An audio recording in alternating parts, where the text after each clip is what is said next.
Hello everyone. I don't usually make RSD videos so soon, but let's get started. I had 21 items on my list, but it was obvious that I wouldn't be able to buy so many. So I decided to make a list of my top 6. And I was able to quite easily decide on top 5, but I had trouble deciding which one would be my 6. I had two choices for it, but I decided that I will include both of them, and at the store, if I find both of them, I will decide on the spot which one I will choose as my number 6. So let's start with the ones that I didn't see at all. Donna's early singles 95-99. Hold on. Bob Marley, Stir It Up 7-inch. And Bossa Nova at Carnegie Hall, which originally was quite high on my list, then went down, and on the final evening before Record Store Day, it again went up on my list, which probably would have been my number 1 choice outside of my top 6 or 7, but yeah, didn't see that one at all. So the ones that I left out from my top 7, Fleetwood Mac Albatross. When I first saw the list, that one was the very first item that caught my eye, because I do have a couple of Buckingham Nicks period singles, but I am at heart the biggest fan of Peter Green's period Fleetwood Mac, so I decided that I should have one single from that period also. But just about a week before Record Store Day, I found another single from that period, so this one went down to the bottom of my list. Sofia Sida, 3 words, 7-inch single. That was always like, okay, maybe. Then Dean Martin, All I Do Is Dream. I have an excellent CD compilation from Dean Martin, which includes majority of these songs. So my biggest interest for this one was simply to have a vinyl collection. Hold on, Keith Richards, Vintage Vinyls. Originally I had a big interest for it, but I did suspect based on the title that this one would be a compilation, and yeah, it turned out to be a compilation, so yeah, didn't really have much need for that one either.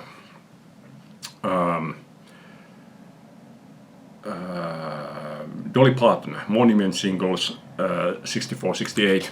I don't really know her material from that period at all. I know the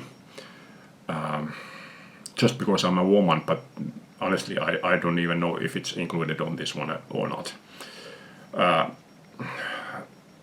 Then Generation X, self-titled album. Don't know really much of them.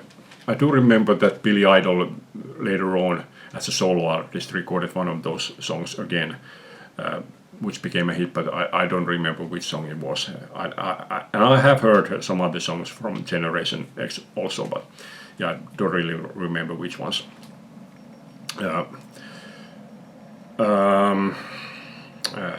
U2, Two Hearts Beat as One, and Sunday Bloody Sunday, 12-inch. This one was interesting also.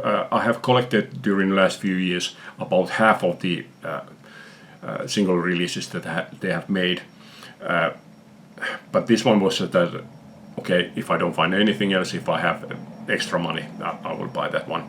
Like, for example, last year I wanted the Gloria single, but it was too expensive, so I didn't buy it. Eric Carr, Rockology. As a big Kiss fan, I wanted that, but I have heard a few of the songs, and to my knowledge these are mostly just demo recordings, with a few of the songs have been like finished up later on for this release. But yeah, mostly they're just not that good quality recordings, and as songs they are very average. So even though I really wanted it, it was easy to leave that out of my top 7. And Billy Joel, Live 1975. Yeah, again, that was very high on my list, but I think that was the last one that I left out of my top 7. and then Supercrash St. Petersburg EP, which was one of the only one that I saw in every store outside of my list. Van Hagar live right here right now. Would have loved to get that one, but I knew simply because of the price that I wouldn't be buying that one. So let's start with the record stores. I decided to go to 3 stores. 2 of them open up at 8 and 1 that open up at 10. So I decided to go to the first one around 9:30 so that the crowds would have cleared from there, and then to the second one just before 10, so I would be at the third one just after 10. My number 1 choice was clear. Pose, Stiff Records B-Sides 1984-87. Slight disappointment, sort of disappointment, was that this is not just B-Sides, it includes the full 4-track EP of Poetry in Motion. Honestly, this side 3, which includes the EP, is my favorite from this one. It's just excellent, that EP. And also, this includes both sides of the Irish Rover single, which was made with Dubliners. And I also had the single of Fairy Tale of New York, so I had the B-sides from that one also. And I did know Bandblade, Waltzing Matilda, and Repeal of the Licensing Laws. So there's only 6 songs here that I didn't know previously. But I think releases like this, there should be more releases like this from different bands. So yeah, I'm very, very happy that I got this one. I did. This is one of the items that I managed to listen to yesterday also. The second one, when I originally saw this one, I was very, very interested. I wanted to get this, but then about 3 days before Record Store Day, I saw the price for this one. I was like, yeah, I'm not gonna pay that much. But I thought about it and I decided that if I don't get this, I will regret it, because it would be the only Cure album on vinyl that I wouldn't have. So yeah, I bought Show double LP picture disc, 60 euros, but I used the discount for it, so I paid 40 for this. So yeah, that was my excuse on how I was able to buy this one, using a discount on it. Third one, there was 2-3 months ago, there was an 8 CD box set of Thin Lizzy's Live and Dangerous, and I was interested in it. I wanted to buy it, but I was thinking about it for maybe like 3 weeks, and when I decided to finally buy it, it was already sold out. So I did do a research on it, on a full track listing for that box set, and it had 4 or 5 songs on it, which were not included on the original Live and Dangerous. 2 of those songs were already released on Live Killers EP, and this one, Live and Dangerous at Hammersmith, 14th November 1976, includes 2 songs, Johnny and It's Only Money. And this one is the number 1, or actually number 2, because the number 1 CD on the box set is the Live and Dangerous album itself. So this is the first CD from that box set. So I still I have to recheck, but there's maybe one more song that I still don't have. But anyway, I was happy with this one. This is one of the items that I already listened to, and there were surprisingly many differences between these versions, between this and Live and Dangerous. So yeah, I was very surprised and very happy with this one. Okay, then I also bought 3 singles, one of which I will show now, which is Genesis, Keep It Dark. I do collect Genesis singles, but after this one, this is from 1981, and I collect from 1983 onwards. I simply bought this because of the sleeve. I love this. Which way is it? This is Speak No Evil, See No Evil, Hear No Evil version.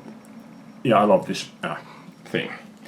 Okay, then also about I think about a month ago, this next one was released, and I thought that yeah, I'm going to get that one, but I was like, I'm in no hurry. And then a few days before record store day, this one popped up as I was browsing, and I decided to check what's the situation with this album within my local stores, and I found out that it was sold out. One of the stores mentioned that there will be a second pressing at some point, but when, no idea. So finally this store had still a couple of copies of this, so now I had to pick it up. Pink Floyd, Dark Side of the Moon, live at Wembley, 1974. Okay, then on to the second store, which always has the widest selection of record store day releases. But to my surprises, besides these two that I bought, the only ones from my list outside of this top 7, I mean, were Supergrass EP, which I saw in every store, and Van Hagar's Live Right Here, Right Now. So yeah, didn't have much to decide. These two items were the two items that were fighting for top 6 for the 6th place on my list. And this is Ramones, Pleasant Dreams, the New York mixes. I have this album, the actual album release on CD, and I really like the sound of it. It has a little bit of a pop sound to it. Not too much, but a little bit of pop sound to it. But this one doesn't have that one. This is just raw guitar-based Ramones sound. Yeah, really good. So the other item fighting for the place number 6 was Police, Every Breath You Take, double 7-inch single. And I will get back to this one a bit later on. Okay, then I went to the third store, and even though I was there much closer to the opening time compared to the first two, they had really sold out a lot of the items, so there wasn't much. And at first I didn't find anything, but luckily then I happened to spot this one being the last copy there.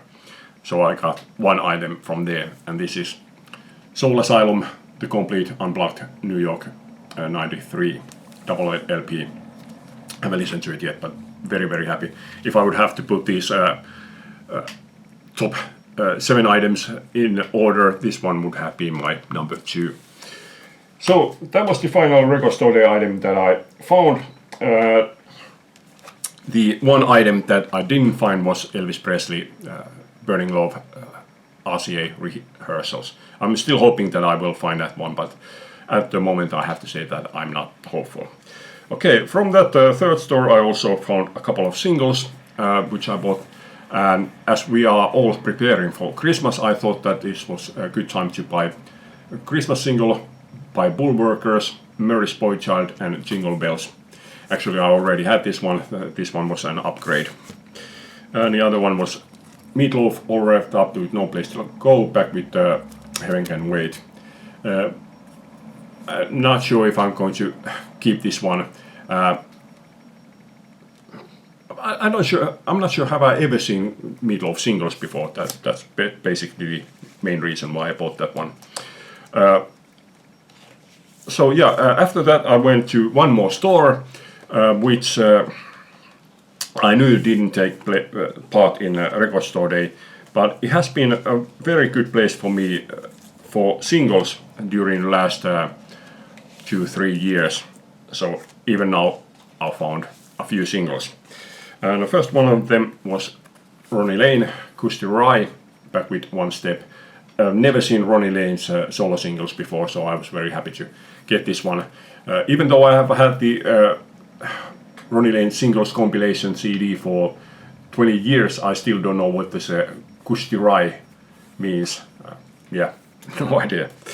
The other one was a classic single that I thought that I should have. This is Simon & Garfunkel, Bridge Over Troubled Water, back with Keep the Customer Satisfied. And do you see this one here? When I first saw this one, I thought that it's somebody has placed a newspaper clipping of album review inside of it, but it's not. It's part of the sleeve. Very odd. I have never seen something like that before.